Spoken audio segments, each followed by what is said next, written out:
The young right-hander Dewan Brazelton, who pitched 7 innings of one-run baseball and beating the A's last Sunday in Tampa Bay, was trying tonight to finally break through on the road. He's only made 27 Major League starts, and before tonight he was 0-9 away from home. It didn't happen for him, particularly when the A's jumped on him early with 1 out in the first inning as Mark McLemore doubled into right center field, setting up Eric Chavez to do the first bit of damage tonight, even though Brazelton got in front. 1-2 to Chavez. Now the pitch. Swing, and there's a high drive. Hits the deep left center field toward the 362 mark. It's gone. Chavez homers opposite field. Just to the left of the 362 mark. Bouncing back on the field. And the A's are up 2-0. 3 hitters into the bottom of the first. 27 for Chavez. 60 runs batted in. 6 homer in the last 8 games, plus 1 at bat tonight. And then with 2 out, Jermaine Dye doubled into the left field corner. And DeRozzo, the hottest A's hitter, hitting .442 in the last 14 games, wasn't to be denied. DeRozzo hits a grounder right through the right side.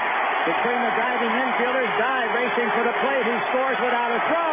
And the A's are up 3-0 in the bottom of the first. Hudson had a pitch out of a little bit of trouble in the 3rd inning after retiring the first 6 batters of the night. He walked the hard-to-walk Simon to start the inning. Simon wound up at second base with 2 out. And then Carl Crawford's ground ball was misplayed by Eric Chavez for one of his rare errors, and suddenly runners at first and third. And Jose Cruz Jr., who can be a strikeout but also can hurt you with a long ball, was up there against Hudson. And here it is, 3-2, swung on and popped up on the infield. Chavez coming toward the mound. He's calling. He's on the mound, and he makes the catch. And Hudson with a big pitch to pop out Jose Cruz Jr. as the Rays leave runners at first and third. And after 2.5, 3-0 Athletics. Brazelton had settled in the 4th inning with 1 out. He had retired 8 consecutive batters, but DeRozzo nailed him for a double, and that started a very quick sequence in which the A's were back up by a couple more runs. Eric Burns, the next batter, and the very first pitch. Burns batting .288. A's leading 3-0, and Burns hits it deep to left field. If it's fair, it's gone. It's a moonshot, and it is gone. And it's 5-0 Athletics.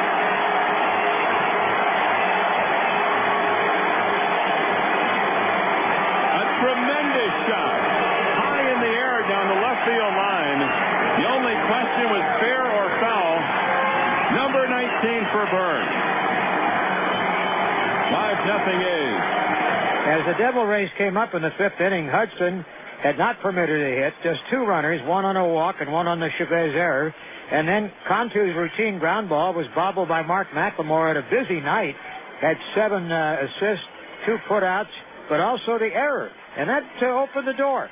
Simon followed with a single through the hole to right on the ground. Hudson getting ground balls, but not at somebody.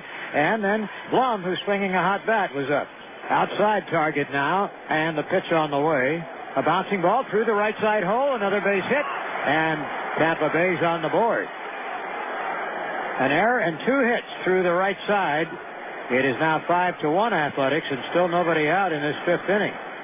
Next up, the veteran backup catcher, Brooke Fordyce, came in batting just .193, but numbers can deceive. And the look back and the delivery is swung on. There's a line drive into right center field. Kotze racing, and he dives and cannot get it. It goes onto the wall. 2 runners are going to score, one right on the heels of the other, and it is a double for Fordyce, and it is now 5-3 Athletics, and nobody out. And Blum was about 2 steps behind Simon when Simon crossed the plate, and Blum right after him. Now the infield out became a useful tool. Nobody out. Crawford grounded to the right side, and Fordyce went to third. Cruz grounded to the right side with the infield back, and Fordyce scored the run that made it a 5-4 ball game before Hudson got a grounder from Aubrey Huff to finish off the inning. So now the A's were working with a very slim margin, and from that point on, their offense was not that much. As after Brazelton left following 4 innings, John Halama pitched 3, allowing just a couple of hits, and the A's had no serious threats in that period of time. In the 7th inning, Hudson after again having a pitch because of an error in the sixth, but turning back that threat with a runner at second base. Hudson had a 1-2-3 seventh inning. Excuse me, not a 1-2-3 seventh inning. There was an infield hit by Fordyce that broke up the chance for the 1-2-3, and with 2 out, Cruz was up again, and that's always a worrisome guy. Hudson at the belt. Fordyce running. And the 3-2 to Cruz. Ring him up. Outside corner. Breaking ball. Strike 3 called. Perfect pitch right on the block. Hudson's 4th strikeout tonight.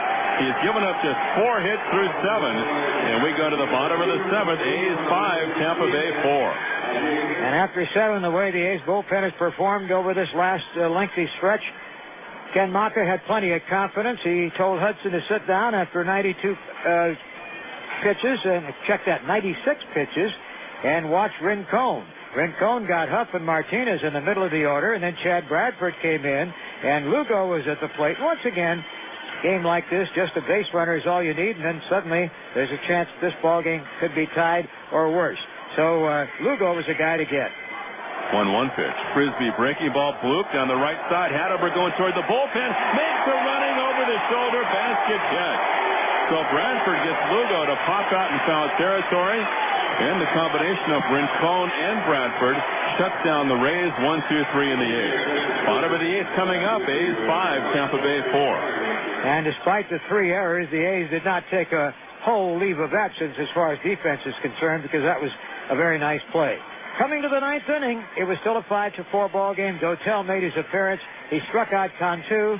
Simon fought him off for 8 pitches, fouling him off and running a full count before hitting a high fly ball to right field for out number 2.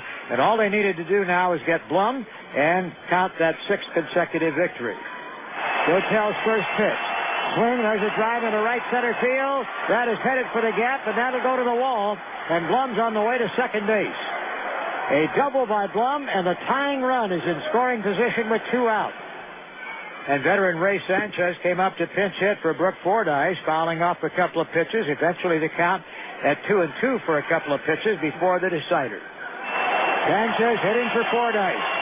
2 balls, 2 strikes. Here it is. He struck him out, and the A's win the game. A half-hearted swing by Sanchez on a fastball 95 miles an hour on the outside corner. Dotel strands the tying run at second base, and the A's have taken the first 2 from the Devil Rays, the first 6 in the homestand with 1 to go tomorrow, and Mark Mulder on the hill. And with the win, the Athletics now move to 2 games in front of the Angels, who fell this afternoon to Minnesota. Final score, Athletics 5 and the Devil Rays 4.